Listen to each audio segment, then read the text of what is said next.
Hello friends, welcome back to channel. तो आप सबका स्वागत है आपके अपने चैनल वाहन मंत्रा में। तो आज फिर से एक नया Q&A सेशन आप सबके लिए लेके आया हूँ। और जैसे आपको पता है कि मेरे ज़्यादातर सब्सक्राइबर वो हैं जिन्होंने नई गाड़ी लेनी है या फिर अभी जो नई गाड़ी रिसेंटली लिए हैं। तो आप लोगों के बहुत सारे डाउट्स होते हैं गाड़ी से रिगार्डिंग, तो आप लोग अक्सर क्वेश्चन पूछते रहते हो। तो आज एक नया Q&A सेशन आप लोगों के लिए फिर से लेके मैं हाजिर हो गया हूँ, जिसमें कुछ इंपॉर्टेंट 5-6 सवालों को मैं शामिल करूँगा, जो कि बहुत ज़्यादा फ्रीक्वेंटली आप लोग पूछते रहते हैं। तो चलिए बिना किसी डिले के स्टार्ट करते हैं आज का वीडियो। तो दोस्तों, जो पहला सवाल है वो है पुष्पा सिंह जी का। पुष्पा सिंह जी लिखती हैं कि पावर विंडो का जो मिरर है वो बाहर ठंडा मौसम होने पे खोल कर चला सकते हैं क्या?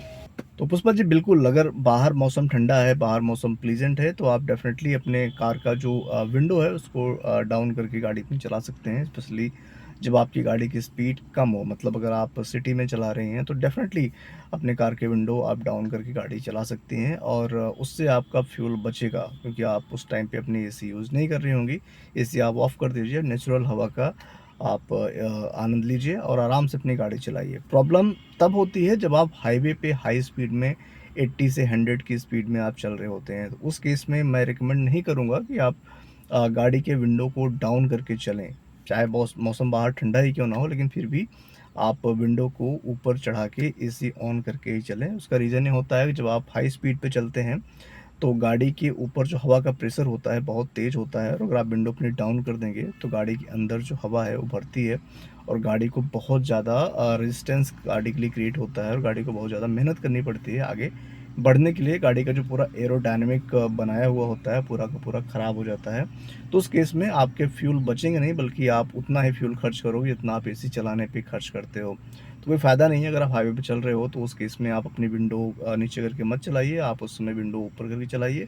अगर आप सिटी में चल रहे हो, नॉर्मल 20-30 की स्पीड में चल रहे हो, तो उस केस में हाँ, डेफ़िनेटली अगर मौसम अच्छा है तो विंडो डाउन कर सकती हैं। दोस्तों, बढ़ते हैं वीडियो के दूसरे सवाल की तरफ। दूसरा सवाल है, यूज़र नेम है सोडी राइजिंग। सर का क्वेश्चन है कि hi, how frequently do you do long trips on highway and what is the normal long distance you do? How's the NVS level on highway? Because on highway when everything is much silent compared to city, we can feel the noise more. तो sir का question basically मेरे Tiago को लेकर के मैंने एक NVH पे Tiago का वीडियो बनाया था। उस पे क्वेश्चन आया है कि मैं कितना फ्रिक्वेंट लॉन्ग ट्रिप्स करता हूँ, और मेरे लॉन्ग ट्रिप्स का क्या एवरेज डिस्टेंस होता है, और वहाँ पे एनवीएच लेवल मुझे कितना फील होता है गाड़ी के अंदर टियागो में। तो देखिए सर, मेरी अगर लॉन्ग ट्रिप्स की बात करें तो मैं नॉर्मली महीने में एटलीस्ट एक बार बाहर जाता हूँ। मोस्टली माउंटेन्स पे जाता हूँ या तो फिर अपने होम टाउन जाता हूँ, बट एक बार महीने में मेरा फिक्स रहता है एटलीस्ट कि बाहर जाता ही जाता हूँ। और मेरा जो ट्रिप का, अगर मैं राउंड ट्रिप की बात करूँ तो कम से कम मिनिमम 500 किलोमीटर और मैक्सिमम 1500 से 1600 किलोमीटर का होता है। 500 से 1500 किलोमीटर आप लगा लो, इतनी डिस्टेंस मेरी होती है जो मैं 3-4 दिन में कवर करता हूँ अप डाउन में। अब जहाँ तक बात रही एनवीएस लेवल की, देखिए जब आप गाड़ी को चलाते हो तो आप 80 से 100 के बीच में नॉर्मली आप हाईवे पे चलते हो, तो वहाँ पे गाड़ी के इंजन का जो साउंड है आपके केबिन में ऐसा कोई बहुत ज़्यादा नहीं आता है कि आपको प्रॉब्लम होगी। जो नॉइज़ आती है, जो साउंड आता है, वो आता है गाड़ी के टायर का, जो कि हर किसी गाड़ी में आता है। 4 सिलेंडर कार्स में भी आता है, जो कि इस बजट में आती हैं। अगर आप लग्ज़री कार्स में जाओगे तो डेफ़िनेटली उसमें आपको साउंड अंदर कम आता है केबिन में, लेकिन आप अगर 6 लाख 7 लाख के बजट में गाड़ी ले रहे हो तो उसमें जो भी ब्रांड आप चूज़ करोगे उसमें टायर का अच्छा खासा साउंड आपको अंदर सुनने को मिलता है। तो वही आपको टायर का साउंड अंदर सुनाई देगा। लेकिन अगर आप नॉर्मल एनवीएच की बात करें, इंजन और की जो वाइब्रेशन है, इंजन की जो आवाज़ है उसकी बात करें, तो आपको अंदर बिल्कुल भी बॉदर नहीं करता है। 4 सिलेंडर कंपैरिज़न में इंजन की आवाज़ थोड़ी-सी ज़्यादा आती है, लेकिन आपको बिल्कुल भी परेशान नहीं करती है। और दूसरी बात, जब आप लॉन्ग ट्रिप पे जाते हो तो आप नॉर्मली क्या है कि म्यूज़िक अपना थोड़ा बहुत सुनते ही हो। तो अगर आप म्यूज़िक ऑन कर देते हो फिर तो आपको बिल्कुल पता भी नहीं चलता है। अगर म्यूज़िक आप नहीं भी सुनते हो तब भी आपको कोई ख़ास दिक्कत नहीं होगी। हालाँकि अगर आप पहले 4 सिलेंडर गाड़ी चला चुके हो तो आपको थोड़ा-सा डिफ़रेंस ज़रूर फ़ील होगा। लेकिन अगर आपने पहले गाड़ी मतलब 3 सिलेंडर की चलाई है, या फिर आप फर्स्ट टाइम अगर बाई कर रहे हैं, फिर तो आपको बिल्कुल भी फ़ील नहीं होगा। मतलब ऐसा कुछ नहीं है कि बिल्कुल वो अंदर धड़-धड़ आवाज़ आएगी ट्रक की तरह, ऐसा कुछ नहीं है। ईज़िली आप गाड़ी चला पाओगे, आप एन्जॉय कर पाओगे। तो आई डोंट थिंक ये कोई इतना बड़ा कंसर्न है। दोस्तों, बढ़ते हैं तीसरे सवाल की तरफ। तीसरा सवाल है, यूज़र नेम है NIL स्टूडियो 7435। क्वेश्चन है कि can we listen song while using Google map through Android auto? तो बिल्कुल सर आप अपने गाने सुन सकते हो एंड्रॉयड ऑटो से। अपना फ़ोन जब आप कनेक्ट करते हो केबल के थ्रू, तो आप मैप के साथ-साथ अपना जो गाना है वो भी आप सुन सकते हो, दोनों एक साथ चलते हैं, कोई दिक्कत नहीं आती है।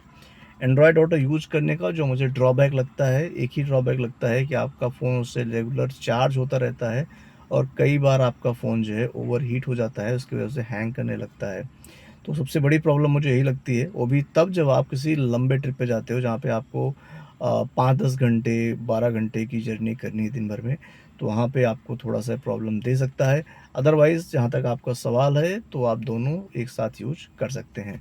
दोस्तों बढ़ते हैं नेक्स्ट क्वेश्चन की तरफ। अगला सवाल है यूज़र DT8।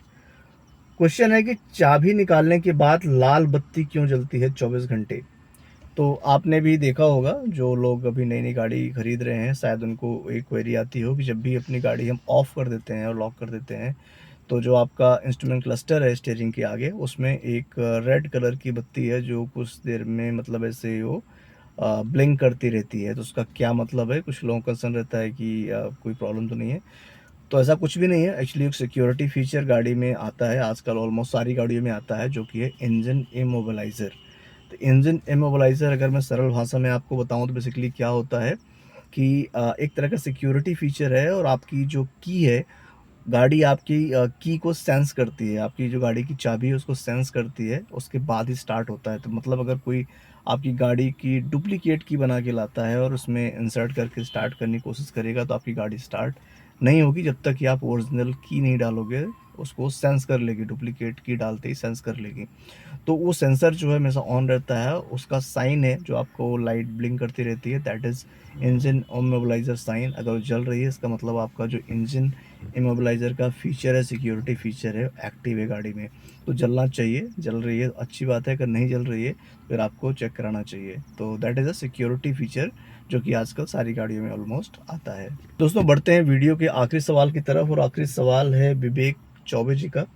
विवेक चौबे जी लिखते हैं कि हेलो सर, योर सब्सक्राइबर। मैं कंफ्यूज हूँ एल्ट्रोज और टियागो में। मेरी रनिंग ज़्यादा नहीं है, हार्डली 100 से 200 kilometre in a month. Wants a family car, या फिर पंच की ओर जाऊँ, इस पे भी थोड़ा प्रकाश डालें। तो एक्चुअली विवेक जी का जो क्वेश्चन है, ये 3 गाड़ियों के बीच में टाटा की ही 3 गाड़ियाँ हैं, इनके बीच में कन्फ्यूज़ हैं। एक तो आपका टियागो, दूसरा एल्ट्रोज और तीसरा पंच।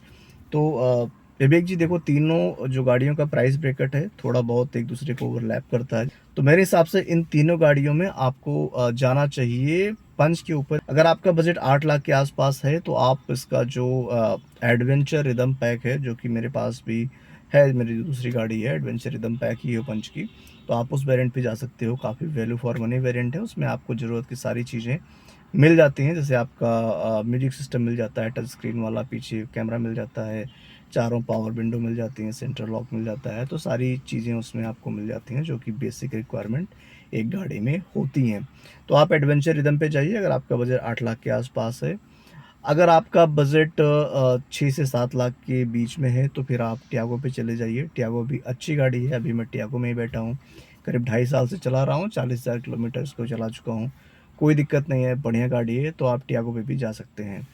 अब देखिए, अगर आपका बजट का कोई इश्यू नहीं है, तो फिर तो आई विल रिकमेंड पंच। पंच मैं इसलिए रिकमेंड कर रहा हूँ बिकॉज़ पंच में आपको बूट स्पेस ज़्यादा मिलेगा, केबिन स्पेस थोड़ा-सा ज़्यादा मिल जाता है, गाड़ी की चौड़ाई थोड़ी-सी ज़्यादा है, एनवेस लेवल अंदर कम है और उसका जो इनिशियल टॉर्क गाड़ी का मुझे वो ज़्यादा सही लगता है, क्योंकि उसकी जो ट्यूनिंग है इंजन की वो अलग तरीके से की गई है। तो इसलिए पंच आपके लिए सही रहेगा, प्लस उसमें हाँ, ग्राउंड क्लीयरेंस भी आपको डेफ़िनेटली एक्स्ट्रा मिलता है, तो ख़राब रास्तों पे भी आपके लिए अच्छी साबित हो सकती है।